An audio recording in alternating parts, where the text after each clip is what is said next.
So moving along to the single strokes chapter of the regimen, I want to talk about accent tap and triplet grid, which are two exercises that have been bouncing around the marching world for decades.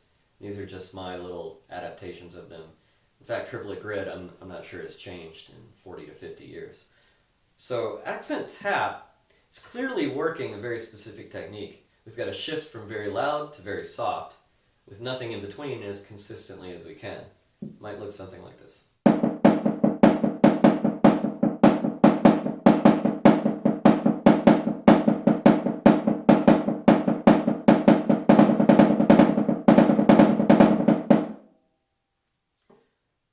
Now, so on the surface, it doesn't seem so difficult, but I'm sure many of you struggled with it in the past. And all we really need to go over is two pretty simple techniques. Once you get used to how this feels, you'll be able to employ it without any tension, and it'll become second nature, so you really won't have to think too much about it. All I'm doing to get down for the taps from the accent is using a little bit of these back two fingers to restrict the natural rebound of the stick. So we have our fulcrum up here. As we hit the head, it wants to bounce back up, and the back of the stick pivots so it allows that to happen. If we can just contain this pivot a little bit, now it is restricted from bouncing back up off the head.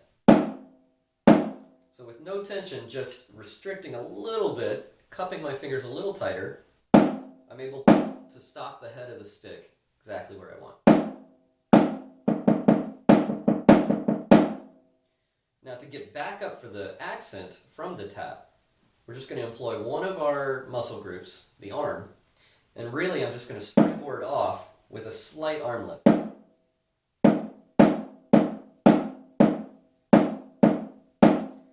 So really, if I was to think about it, I'm just thinking lift with the arm, cup with the finger. That's all there is to it, really. Start slow, build your tempo up, it won't be any problem. Now it's pretty obvious how accent tap is working this technique. Maybe it's less obvious how triplet grid is. If you look at the accent pattern once we get into triplet grid, and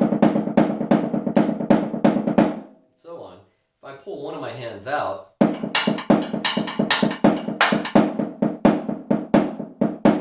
really it's just different groupings, threes and fours of accent tap.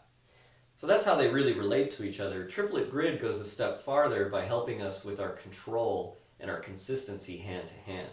Whereas accent tap basically goes right hand, left hand. Triplet grid is working both hands equally.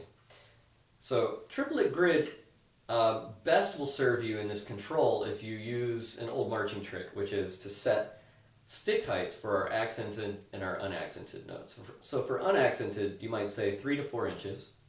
Accented, somewhere between 9 and 12. So for unaccented, my goal is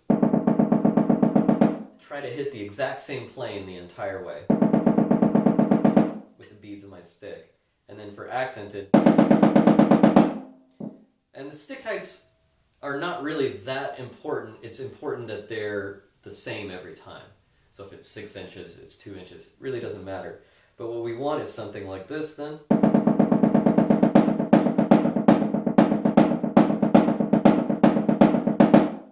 So on.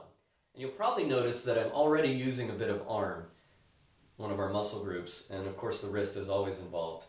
But the reason I'm using the arm, even at this slower tempo where it may not be completely necessary, is you really want to start training this up at an earlier time, because as you get to the super fast tempos, you're really going to need that arm.